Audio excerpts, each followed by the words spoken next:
Hello from Heirloom Books at 6239 North Clark Street in Chicago, Illinois. I'm Jeff Helgeson. Today, talking about an author who, among other things, pretty much invented mystery writing, as well as broadly popularizing both cryptology and cosmology, along with what is frequently termed either macabre or gothic literature, and has had his work adapted into 54 motion pictures and inspired well over 30 additional television incarnations, including, within the late 1960s, the soap opera Dark Shadows, along with references and allusions that have appeared in other TV programs as diverse as The Simpsons and The Sopranos, in addition to Castle and The Gilmore Girls, while also having inspired the name of the professional football team from the city in which he died and was buried, the Baltimore Ravens. I mean, of course, Edgar Allan Poe. Born in Boston on January 19th in 1809, the second son of actor parents David Poe Jr. and Elizabeth Arnold Hopkins, who had been performing in William Shakespeare's King Lear at the time and may have named their newborn baby boy after the character Gloucester's legitimate son. A year later, with the expectation of additionally supporting a third child, a daughter named Rosalie, Father David abandoned his family and, according to Philip Van Dorn Stern in a 1945 introduction to the Viking Press, Portable Poe, disappeared so completely that no record of his death is known. Then, sadly, Elizabeth died of tuberculosis, the one-year-old Edgar being taken in, although never officially adopted, by a wealthy couple from Richmond, Virginia, John and Frances Allen. As explained by Stern, when Edgar was 6 years old, the family went to England to remain there for 5 years. The boy was sent to private school, his education as a gentleman having begun. However, following a return to the United States, circumstances gradually began to change. To begin, young Edward, at about the age of 17, according to Van Dorn Stern, fell in love with the mother of one of his playmates, Jane Stith Stannard, who died shortly after, just before Master Edgar was sent off to the University of Virginia, where, like many a contemporary college freshman, he began drinking heavily and not being given the same level of financial support as many of his Southern antebellum fellow students, gambling, which then led to an increasing level of debt that subsequently resulted in discord with his foster father, who consequently refused to support him any further. Around the same time, Edgar again fell in love, on this occasion, with a woman his own age from Richmond named Sarah Elmira Royster, whose parents objected to the potential match, ultimately encouraging their dutiful daughter to marry someone else, apparently influencing Mr. Poe to get out of town, leaving his foster parents' home and moving back to the city of his birth in Massachusetts, where he arranged for the publication of a pamphlet titled Tamerlane and Other Poems by a Bostonian that, even at the price of 12.5 cents, sold very few copies and gained little critical recognition. With virtually no other options seeming to be available to him, Poe then joined the United States Army under the assumed name of Edgar A. Harry, where he rose to the rank of sergeant major, but, according to Philip Van Dorn Stern, apparently ashamed of having merely been an enlisted man due to his aristocratic leanings. Later,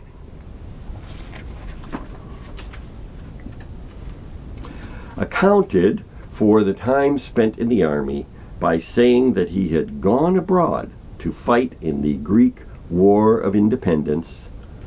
as had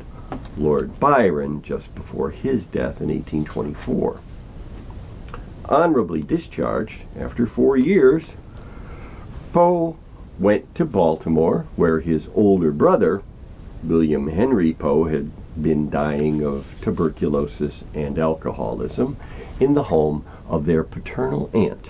Mrs. Maria Clem, and her 7-year-old daughter, Virginia. At the age of 21, through the influence of his foster father, Edgar A. Poe was admitted to the United States Military Academy at West Point in 1830, just 1 year after a fellow Virginian named Robert E. Lee had graduated with the distinction of having received no demerits during his 4 years as a cadet. But Poe, by contrast, was very quickly court-martialed for neglect of duty and then expelled in February of 1831. Going to New York and finding a publisher for a volume of verse titled Poems by Edgar A. Poe, 2nd edition, within 2 years he won first prize from the Baltimore Saturday Visitor for his story MS manuscript found in a bottle. Adding to the renewed estrangement with his foster father following having been removed from West Point rather than becoming an officer and a gentleman, Stern observes in his 23-page introduction to the Portable Poe that John Allen had at least one mistress who bore him several illegitimate children, and Edgar, who was apparently adored his foster mother, may have heard something of Allen's sexual irregularities and perhaps threatened to expose him. With that dedication not being the most politic way to secure the prospects of any future inheritance, the consequence, apparently, was that, following Mr. Allen's death in March of 1834, his will provided for both legitimate and illegitimate offspring, but left nothing for his foster child. Completely on his own, following a failed attempt to join the Polish army during that country's 2-year-long and ultimately unsuccessful rebellion against Russian occupation and rule, Edgar A. Poe traveled once more to Richmond, Virginia,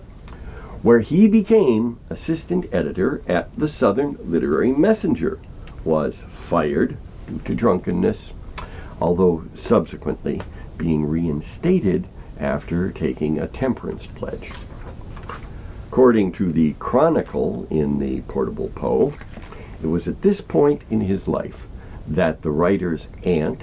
and her daughter came from Baltimore to join him in Richmond, and,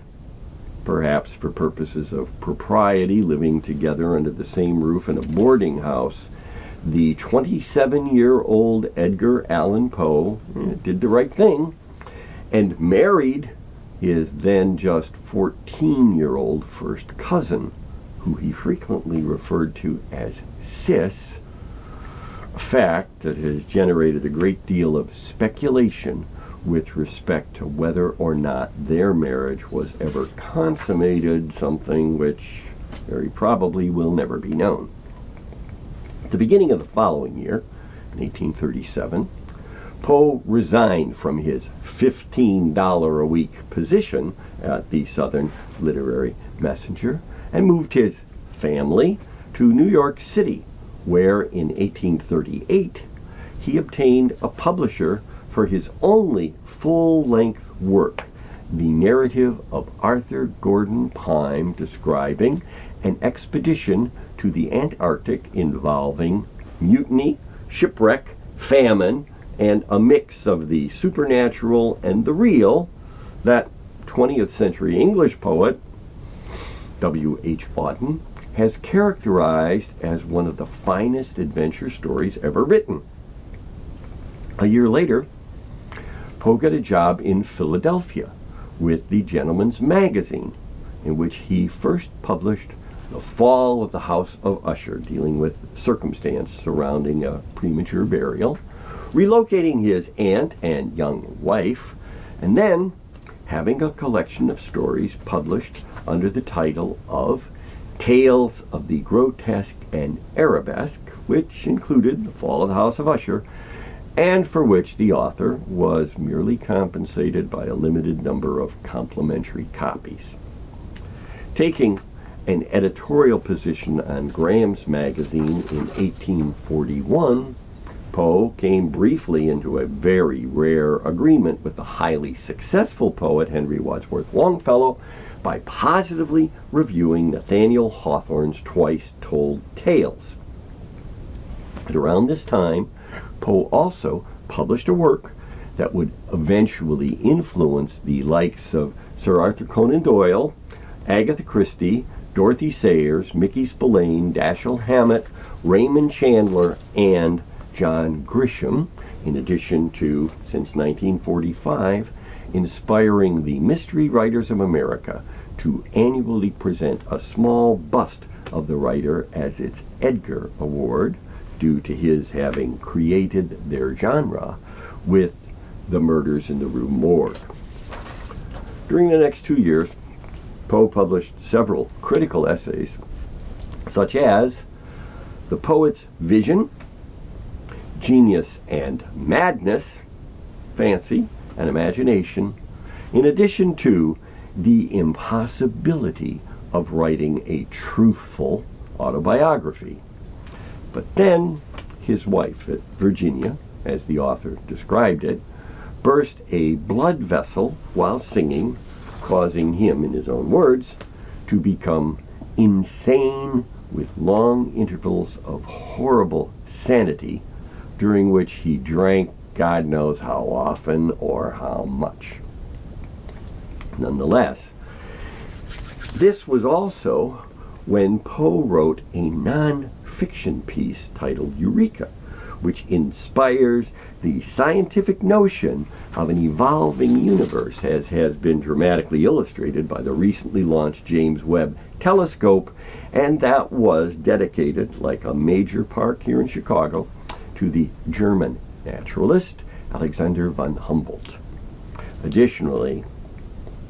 it was at this time that some of Poe's other most famous works were written, including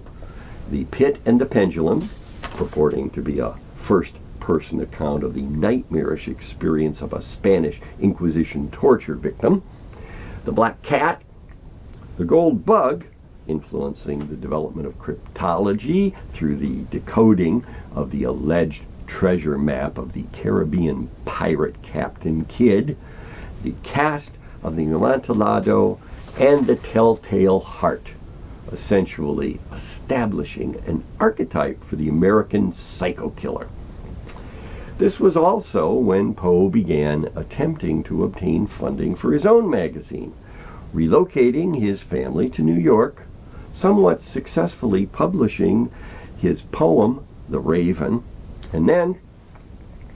moving outside the city to a small cottage where his wife subsequently died under incredibly impoverished circumstances on January 30th, 1847. Drinking heavily during the following year, Poe soon proposed to a verse-writing widow who was 6 years older than himself and whose poetry he had previously published was initially rejected, seems to have attempted suicide, but then became reconciled with his intended fiancée on the condition that he would stop drinking until, one night when he arrived at her home while heavily intoxicated, thereby terminating that relationship, although not attempts to establish various other romantic liaisons, given that at the same time, according to Van Doren Stern, Poe was making wild protestations of love to another woman who was married and living with her husband, while he also paid court to Mrs. Sarah Ann Lewis Stella, a Brooklyn poetess whose husband employed him to correct his wife's verses. Continuing to pretty much meet the criteria for alcoholism as set out in the Diagnostic and Statistical Manual of the American Psychological Association, the DSM-5, persistent desire and unsuccessful attempts to cut down or control alcohol use, Poe traveled back and forth between New York, Richmond, and Philadelphia, again encountered Sarah Elmira Royster Shelton, by that time a wealthy widow with 2 surviving children out of 4, again proposed marriage to her, this time against her children's wishes, although soon after, having completed the poem The Bells with its tintinnabulations of the human life cycle, dying under somewhat unusual and perhaps voter fraud related circumstances in Baltimore, Maryland, after having been found unconscious in the street wearing someone else's clothes outside of a polling place on election day, and then dying 4 days later in Washington College Hospital at 5 o'clock in the morning of October 7th, 1849, after reportedly having exclaimed, "God help my poor soul." Of course, the story doesn't really end there. In addition to the mysterious appearance, beginning in 1949, of 3 roses and a half bottle of cognac on Poe's grave in Baltimore each year for several decades, the night of the author's birthday, January 19th, there's also the body of work that he left behind. Although dismissed by such other 19th century American writers as Henry James, who once stated, "An enthusiasm for Poe is a mark of a decidedly primitive stage of reflection," in France, the poet Charles Baudelaire, author of Les Fleurs du Mal, The Flowers of Evil, translated Poe and wrote several critical essays about his work, stating on one occasion in 1864, "The first time I opened a book he had written, I saw with equal horror and fascination not just things that I had dreamed of, but actual phrases that I had designed and that he had penned 20 years earlier." Philip Van Doren Stern begins his introductory essay to the Portable Poe by stating, "There is a ghost haunting America, a forlorn ghost who wanders the night. That ghost, of course, is still with us. In the psycho-thrillers of popular culture, in the concept of the death wish as defined by analytic psychology, in literary theory, and in the cosmology of the Big Bang and the concept of the expanding universe, as well as deeply embedded in the awareness of anyone who has ever experienced the truth of the assertion originally made by the Raven that, outside of memory, deceased loved ones will be restored to them nevermore. Still, of course, unending desire can persist, as was somewhat jarringly expressed in one of Edgar Allan Poe's very last poems, written just a few months before his death.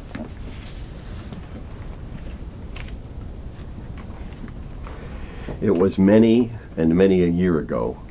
in a kingdom by the sea, that a maid there lived whom you may know by the name of Annabel Lee. And this maiden, she lived with no other thought than to love and be loved by me. I was a child, and she was a child, in this kingdom by the sea, but we loved with a love that was more than love, I and my Annabel Lee, with a love that the winged seraphs of heaven coveted, her and me. And this was the reason that long ago in this kingdom by the sea, a wind blew out of a cloud, chilling my beautiful Annabel Lee, so that her high-born kinsman came and bore her away from me to shut her up in a sepulchre in this kingdom by the sea. The angels, not half so happy in heaven, went envying her and me. Yes, that was the reason, as all men know in this kingdom by the sea, that the wind came out of the cloud by night, chilling and killing my Annabel Lee. But our love,